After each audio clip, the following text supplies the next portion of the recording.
നഗരസഭാ CDSൽ സാമ്പത്തിക തട്ടിപ്പ് ആരോപിച്ച് മഹിളാ മോർച്ച സായാഹ്ന ധർണ നടത്തി.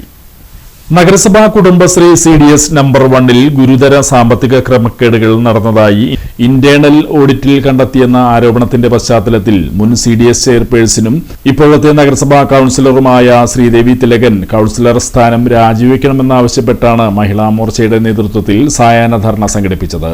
മഹിളാ മോർച്ച ജില്ലാ പ്രസിഡന്റ് രശ്മി ബാബു അധ്യക്ഷത വഹിച്ചു. ഒരു സാമ്പത്തിക തിരിമറി നടത്താനുള്ള ശേഷിയോ പ്രാപ്തിയോ കാണില്ല. കാരണം ഇന്നല്ലെങ്കിൽ നാളെ അത് വെളിച്ചത്ത് വരുമെന്നും അത് തിരിച്ചടക്കേണ്ടി വരും എന്നുള്ള കൃത്യമായ ബോധം ഉള്ളതുകൊണ്ട് തന്നെ അവരത്തരം കാര്യങ്ങൾക്ക് മുതിരാൻ സാധ്യത കുറവാണ്.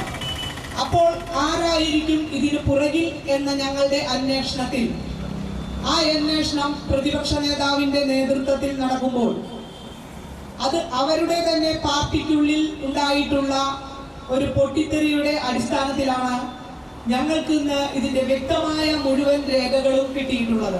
BJP ജില്ലാ ജനറൽ സെക്രട്ടറി KP ഉണ്ണികൃഷ്ണൻ ധർണ ഉദ്ഘാടനം ചെയ്തു.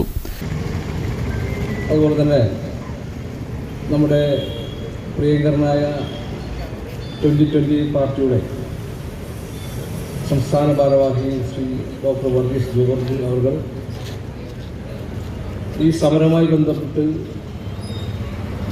ഇവിടെ ഇരിക്കുന്ന നമ്മുടെ പ്രിയപ്പെട്ട അമ്മമാരെ, സഹോദരിമാരെ, പ്രിയപ്പെട്ട കൗൺസിലർമാരെ, മറ്റു പാർട്ടിയുടെ വിവിധ തലങ്ങളിൽ പ്രവർത്തിക്കുന്ന ഭാരവാഹികളെ നമസ്കാരം.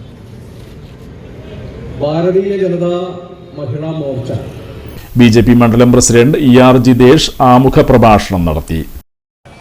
ഇവർ ചെയ്തിട്ടുള്ള അഴിമതികളുടെ ഒരു മുഖപടം അല്ലെങ്കിൽ ഒരു വലിയൊരു കാര്യങ്ങൾ ഇപ്പോൾ പുറത്തു വന്നിരിക്കുകയാണ്. ഈ കൊടുങ്ങല്ലൂർ നഗരസഭയെ സംബന്ധിച്ച് അറിയാൻ കഴിയും. കാരണം കഴിഞ്ഞ 50 വർഷമായി ഭരിച്ചുകൊണ്ടിരിക്കുന്നത് LDF ആണ്. LDFന്റെ നേതൃത്വത്തിലുള്ള ഉദ്യോഗസ്ഥന്മാരാണ് ഈ നഗരസഭയുടെ കാര്യങ്ങൾ കൈയാളിക്കൊണ്ടിരിക്കുന്നത്. അവരെ സംബന്ധിച്ചിടത്തോളം ഈ 2018 മുതലുള്ള കാലഘട്ടത്തിൽ അല്ലെങ്കിൽ ഇത്രയും കാലഘട്ടമായിട്ടും ഇവർ നടത്തിയിട്ടുള്ള കാര്യങ്ങൾ അല്ലെങ്കിൽ ഇവർ നടത്തിയിട്ടുള്ള അഴിമതികൾ മൂടിവെക്കുക എന്നുള്ള ലക്ഷ്യം വെച്ചുകൊണ്ട് തന്നെയാണ് ഇവർക്ക് ഈ 2026-25 കാലഘട്ടത്തിൽ ഈ പറഞ്ഞ നഗരസഭയില് ഈ ടൗൺ ഹാൾ വാർഡിലെ സീറ്റ് നൽകിയത്. കാരണം ശ്രീദേവി തിലകനെ കുറിച്ച് മുൻപറിയാം. കാരണം പാർട്ടിക്കെതിരെ മത്സരിച്ചിട്ടുള്ള ആളാണ്, CPI-ക്കെതിരെ മത്സരിച്ചിട്ടുള്ള ആളാണ്. CPI-യിലെ നോമിനിയായി ഈ നഗരസഭയിലെ CDS 1-ല് ചെയർപേഴ്സണായി ഇരുന്നുള്ള ആളാണ്. അങ്ങനെയുള്ള ഒരാൾക്ക് അവരെ സംബന്ധിച്ചിടത്തോളം അവർക്ക് CPIM ആ സീറ്റ് വിറ്റതാണ്. ആ സീറ്റ് വിറ്റുകൊണ്ട്, കാരണം ഈ കുടുംബശ്രീ എന്ന് പറയുന്നത് സ്ത്രീകളുടെ ശാക്തീകരണത്തിന് വേണ്ടി ഉണ്ടാക്കിയിട്ടുള്ള ഒരു വലിയൊരു ബൃഹത്തായ പദ്ധതിയാണ്. ഈ കുടുംബശ്രീയെ കുറിച്ച് നമുക്ക് കൂടുതലായി അന്വേഷിച്ചു കഴിഞ്ഞാൽ കൊടുങ്ങല്ലൂർ നഗരസഭയിലെ CDS 1-ലും CDS 2-ലും സഖാക്കളായ കുറച്ച് അല്ലെങ്കിൽ സഖാർത്ഥികളായ കുറച്ച് ആളുകളുടെ ജീവിതോപാധിയായി മാറിയിരിക്കുന്ന ഒരു സാഹചര്യമാണ് ഇതിൽ നിന്ന് മനസ്സിലാക്കാൻ സാധിച്ചിട്ടുള്ളത്.